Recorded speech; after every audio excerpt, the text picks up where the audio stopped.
The clock on my wall glowed with a faint blue light. Its numbers looked colder than usual. Outside my window, the night felt unusually still. No wind, no distant barking, only silence pressing against the glass. I lay in my bed, half awake, half trapped in a restless haze. A strange heaviness filled the air. My eyes drifted toward the hallway, toward the old wooden door at the end, the door that no one touched. My grandmother had warned me about it for years. Never open it, never approach it, never be near it at 3 a.m. I used to laugh at her fear, but tonight the warning felt different, almost alive. The house creaked softly, as if something moved inside the walls. My heartbeat answered with slow, uneasy thumps. A faint vibration rolled through the floorboards. Then another, as if footsteps walked beneath the house. I sat up straight. The air tasted dusty and old, like something forgotten had just awakened. The clock shifted from 2:59 to 3 o'clock. The digital beep never came. The seconds simply melted into the next minute. Then I heard it, a long, low groan of wood, a sound stretched thin by time. The forbidden door began to move. Very slowly, very deliberately. Its ancient hinges exhaled a tired metallic breath. Cold air seeped out through the widening gap. Air that smelled like damp earth and rust. My skin prickled as the draft wrapped around me. My breath turned shallow, almost painful. Something was behind that door. Not visible yet, but present, waiting. The darkness inside the doorway felt thicker than the rest of the house. As if it had weight. As if it was breathing.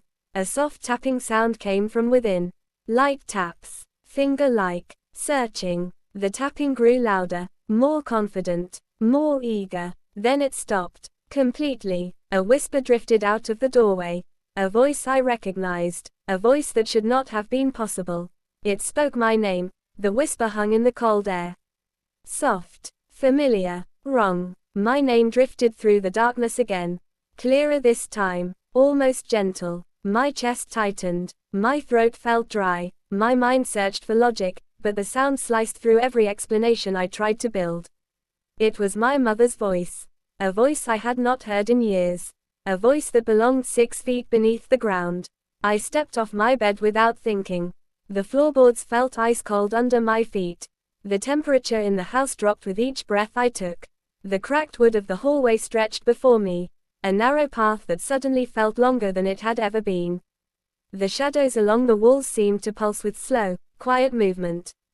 Like they were listening. The door waited at the far end, open just enough to reveal a slice of darkness.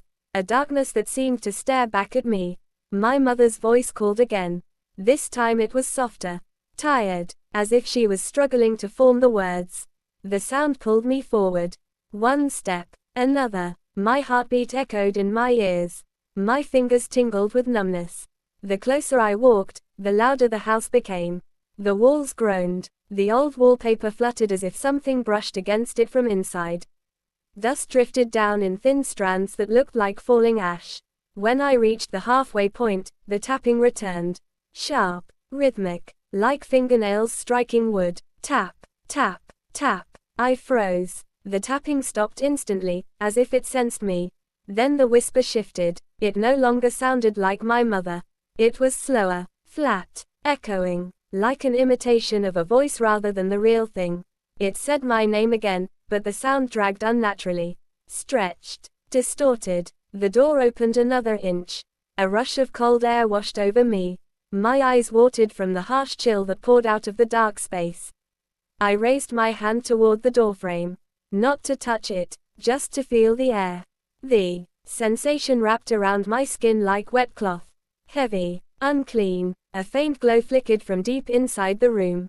Not bright, not warm, more like a distant spark trying to escape a suffocating void. Then I heard breathing. Slow, deep, unsteady. It did not belong to any human I had ever known. It scraped at the air. It rattled with a thick vibration. I felt the presence behind the darkness. Tall, still, aware of me. A floorboard inside the room shifted under tremendous weight. Another, and another. Something stepped forward. My pulse hammered through my entire body. I could not breathe. My fingers trembled uncontrollably. Then a hand appeared through the gap in the doorway. A thin, pale hand with long fingers. The nails were cracked. The skin looked stretched and dry, as if it had been pulled from a place with no light for far too long. The hand pressed against the doorframe. Slow, deliberate, testing the air, testing me. The whisper returned, but it no longer pretended to be a voice I knew. It spoke with a low rumble that vibrated through my ribs.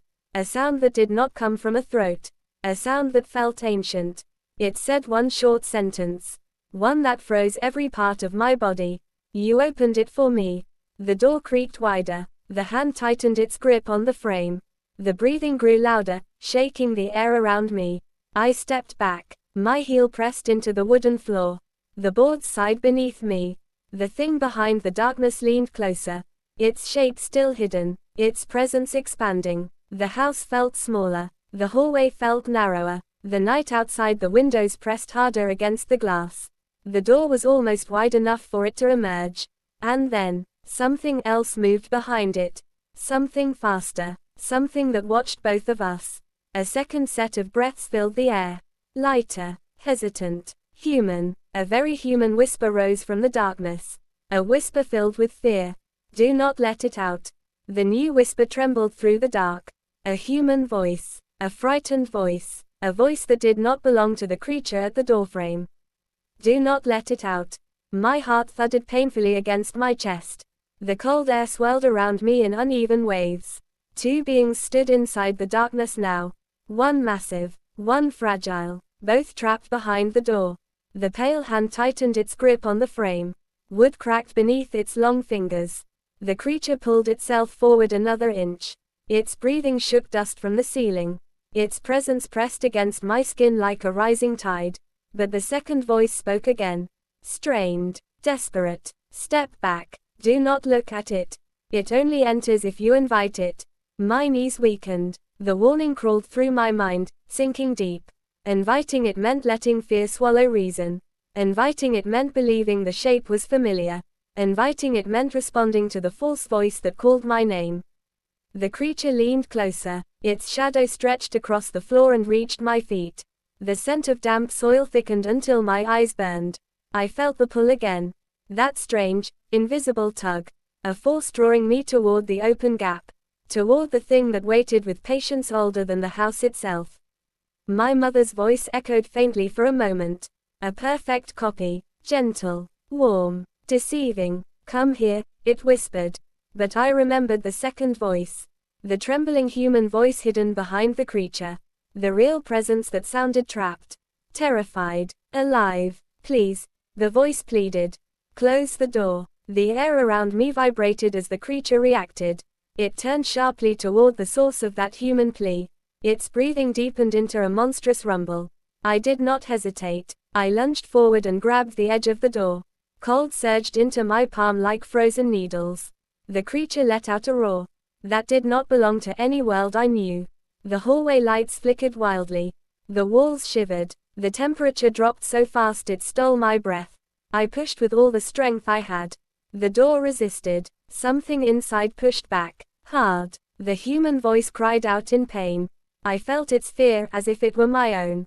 I planted my feet, clenched my jaw, and shoved my entire weight against the wood. The hinges screamed. The cold tore into my bones. But the gap began to close. The creature's pale hand shot toward me. Its fingers scraped the floor. Nails screeched against the wood as it tried to anchor itself. I pushed harder. My head throbbed. My breath burned. The house trembled around me. The door finally slammed shut with a thunderous snap. The moment it sealed, the cold vanished. The darkness withdrew. The hallway fell silent. The lock clicked by itself. Soft. Final. I collapsed to the floor, gasping for air. The wood beneath me felt warm again. My pulse slowed, though my hands still shook. From behind the door came one last whisper. Not monstrous. Not deceptive. Human. Relieved. Thank you. Then everything fell quiet. The clock on my wall flashed from 3 o'clock to 3:01. The house exhaled like it had been holding its breath. I stood slowly and stared at the closed door. Its surface looked older than before. More cracked. More fragile. But it was silent. I walked back to my room. The floor no longer groaned under my steps. The air no longer tasted of rust or earth. Yet as I lay in my bed, I knew one truth. The door would open again. At the same time, on another night, 3 a.m., and when it did, I prayed that I would be ready. Because some things do not stop returning. Some things wait, and some doors never truly close.